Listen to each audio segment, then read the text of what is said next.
Hello students, class 12th inverse trigonometric function आज का topic है part 7 exercise 2.2 question number 8 write the following function in the simplest form tan inverse bracket cos x minus sine x बटे cos x plus sine x, यानी कि इसी का जो आपको जो है सिंपलेस्ट फॉर्म यानी सबसे छोटा फॉर्म यानी सरल रूप में आपको लिखना है और करना है। तो क्या करेंगे हम, सबसे पहले हम क्वेश्चन को लिख लेते हैं यहाँ पे। First tan inverse cos x minus sine x बटे cos x plus sine x, ये हमारे पास आ चुका है। अब हम क्या करेंगे अगले स्टेप में, यहाँ से हम लेते हैं थोड़ा स्पेस देते हुए।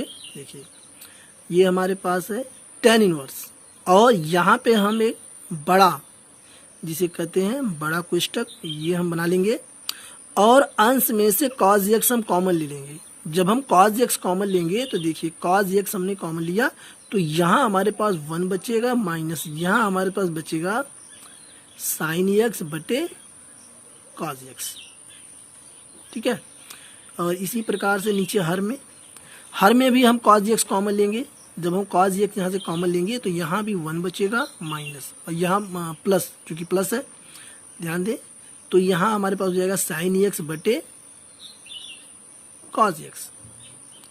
देखिए और मुझे लगता है कुछ स्टूडेंट्स को ये प्रोसेस नहीं समझ में आया होगा, मैं फिर से एक बार आपको रिपीट करके बताता हूँ।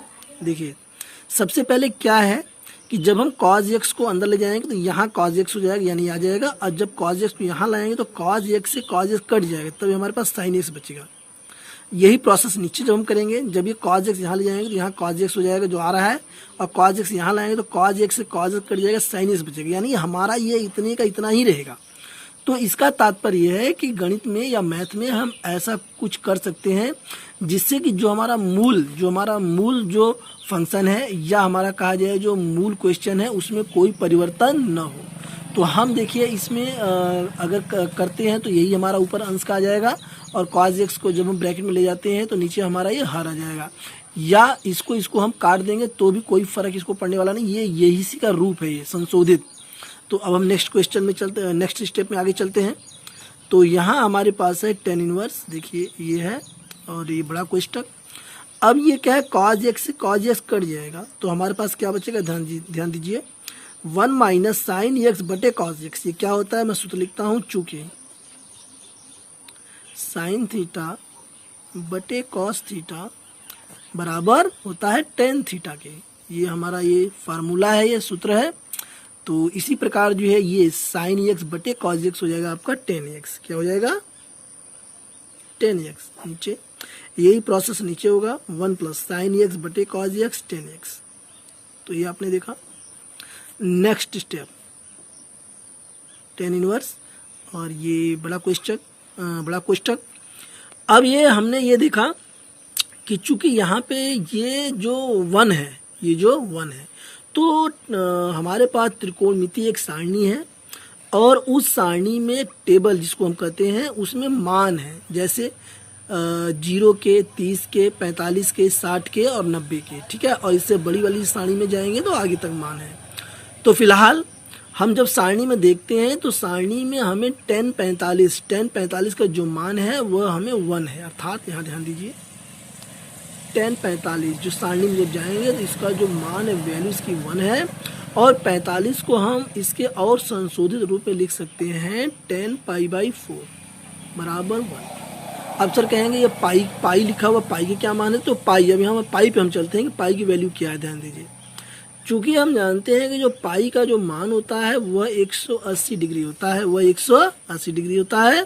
और इसका जो मान है वह 22/7 के भी बराबर होता है।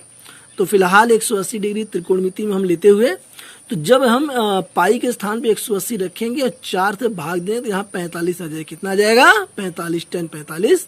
तो tan 45 का मान 1 होता है, दोनों प्रोसेस एक जैसे हैं, ठीक है। तो यहाँ पे हम tan 45 का मान रखेंगे, मैंने केवल आपके समझाने के लिए बताया। ये सारा प्रोसेस किया 1 के स्थान, यानी ये जो यहाँ पे 1 है ऊपर, यहाँ हम रखेंगे 10 पाई बाई 4, 10 45 न रख करके 10 पाई बाई 4 रखेंगे। देखिए हम यहाँ रख रहे हैं 1 के स्थान पे 10 पाई बाई 4 माइनस में 10x बटे, ये यहाँ पे 1 रहेगा, इसके स्थान पे हम नहीं रखेंगे 1, और ये यहाँ पे होगा प्लस ये आपका 10 पाई बाई 4 और इनटू में 10x। ये देखिए, तो इस प्रकार से हमने ये जो बनाया, हमने ये 10a माइनस बी का सूत्र बनाया। क्या बनाया हमने? ये 10a माइनस बी का हमने ये सूत्र बनाया। तो चूंकि यहाँ 10 पाई बाई 4 जब हम रखते हैं तो 10 पाई बाई 4 का मान चूंकि 1 है, इसकी वैल्यू कितनी है 1, तो 1 के गुना जब 10x में करेंगे तो यहाँ पे 10x ही रहेगा, अर्थात ये 1 प्लस 10x ही रहेगा। और यहाँ ऊपर भी 10 पाई बाई 4 के स्थान पे 1 रखेंगे तो यहाँ 1 माइनस 10x अर्थात 1 माइनस 10x ही रहेगा। ठीक है, अब नेक्स्ट स्टेप में आगे, तो नेक्स्ट स्टेप में हमारे पास आया है 10 इनवर्स, और ये जो हमारे पास है, ये देखिए ये हमारे पास आया है ये 10 पाई बाई 4 माइनस एक्स, यानी कि 10a माइनस बी का ये सूत्र है। ये आप ध्यान दीजिए, 10a माइनस बी का ये सूत्र है। तो हमने ये देखा जब ये 10a माइनस बी का ये सूत्र है तो 10 से 10 ये कट जाएगा, 10 से 10 ये कैंसिल हो जाएगा। तो अंत में जो हमारे पास है लास्ट स्टेप जो आएगा वो हमारे पास बचेगा pi by 4 minus x, pi by 4 minus x. तो इस क्वेश्चन का जो है, जो हमारे पास क्वेश्चन था, एक बार फिर देखते हैं कि write the following function in the simplest form 10 inverse bracket में cos x minus sine x बटे cos x plus sine x। तो इस प्रकार से हमने देखिए क्या प्रोसेस जो है इसका, एक बार फिर से आप देखिए जो है क्लियरली जो है। और यहाँ पर जो है लास्ट में जो हमें जो है पाई बाई 4 माइनस एक्स, इसका जो सिंपलेस्ट फॉर्म जो है प्राप्त हो गया है। तो इसका जो यही जो है राइट आंसर है। मुझे उम्मीद है ये वीडियो आपको आया होगा। इस वीडियो के पसंद आने पर लाइक, शेयर और सब्सक्राइब करना ना भूलें। Thanks for watching.